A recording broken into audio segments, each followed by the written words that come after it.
everybody, my name is Starrapter and welcome to another Star Wars book review. It's a spoiler-free book review for Alphabet Squadron. This is the first book in a trilogy written by Alexander Freed, and it's a Del Rey Marvel crossover. First time that's ever happened, so very exciting. They have a TIE Fighter mini-series that contains 5 issues written by Jody Houser that's actually coming out at the same time this is out. So this is another book by Alexander Freed. He is no stranger to Star Wars because he has written Star Wars Battlefront Twilight Company as well as the Rogue One adaptation, both which I very much enjoy. Check those out because they are, I believe, underrated. So this book is about the fall of the Empire after the Emperor is killed. So we have the New Republic. They have just been formed. This is about a couple months after the events of what happens at the Battle of Endor. But the Empire is not letting go, as was seen in Aftermath and Battlefront 2. There's lots of pockets of Imperials that are refusing to give up to the New Republic. And one of these such splinter groups is called Shadow Wing. And they are one of the most deadly groups because they are going around causing so much damage. So it is up to Harrison Dula, that's right, the character from Star Wars Rebels, is a general now in the New Republic, and she is putting together this crew of 5 fighter pilots. They're called Alphabet Squadron because they all have different types of ships. A-Wing, B-Wing, U-Wing, X-Wing, and Y-Wing are all coming together to try to topple this threat. So things I enjoyed about this novel, first off, is the background of all these different characters that factor into Alphabet Squadron. You have people that have defected from the Empire, people that have been fighting since the Battle of Endor, have been in this very big monumental battle. We have aliens involved, we have very mysterious characters involved with Alphabet Squadron. And just in this book alone, remember this is a trilogy, I've already seen a lot of growth and development in these characters that started off one way in this book and ended up something completely different from what happened in this book. So that really is helping me want to see more of these characters in these next 2 books for sure.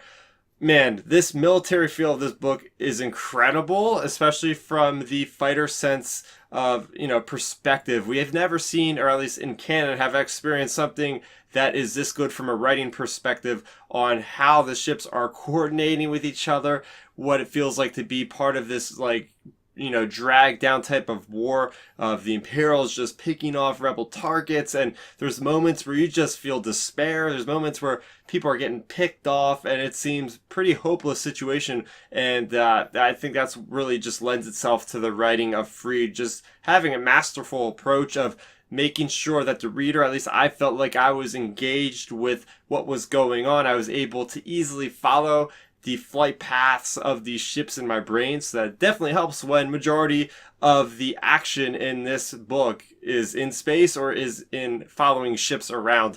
Especially the last third of this novel, it's split into 3 parts. Part 3 is just balls to the wall action. It is probably one of the best climaxes to a Star Wars book that I've read in a very long time, and Freed really does this great balancing act that really relates to what George Lucas has done in a lot of the movies in the climax, where you have multiple perspectives of characters that have responsibilities of different things that all coordinate and help the other people in the team. So that to me left me on the edge of my seat when I'm reading these. Those great cliffhanger moments that are spread throughout all of these and throughout this entire book, getting perspectives of all these characters and having drop off points like that where it's really just cliffhangers here and here and here.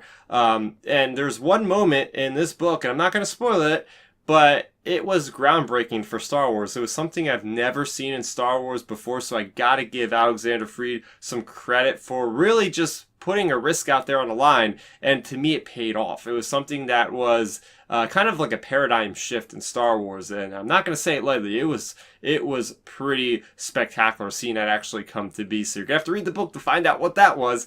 I loved seeing the perspective from, let's say, the main character is Erica Quell. She is the leader of Alphabet Squadron. She was once part of the Empire. She was a defector. She defected to the New Republic. So actually getting inside of her mind and actually experiencing what she's feeling, still going against some of her prior allies and feeling bad about it. How is she transforming to become a leader of these people that were rebels that might look at her differently? So that whole journey of that specific character is very intriguing and really well written by Alexander Freed. I do like how they had chapter names for each one of the chapters that actually foreshadow what happens in this, subsequent chapters that really help play with the mind, like, oh, what's going to happen? This is going to be very interesting in chapters, so it kind of sets you up for that. And of course, the connections in here are great. If you guys have played Battlefront 2, if you guys have read Chuck Wendig's Aftermath Trilogy, there's going to be a lot to dig in here. Even some references to Star Wars Rebels, since we have Harrison Dula. So yeah, lots of great pieces of continuity that Alexander Freed was able to pull from all over Star Wars, and he does a great job at doing it. Okay, moving over to the negatives and keeping with the continuity, I will say I was a little bit let down with this whole Marvel Del Rey crossover. I really didn't see the significance of what they were pushing for here. Again, I've only read 2 issues of this particular comic book series, TIE Fighter. There's going to be a total of 5. And I don't see how they're going to connect it very well. Yeah, there's a character or 2 that was mentioned, but the adventures of these characters in TIE Fighter are so separate from the characters in this novel that I can't really see a great benefit of having to promote this so much.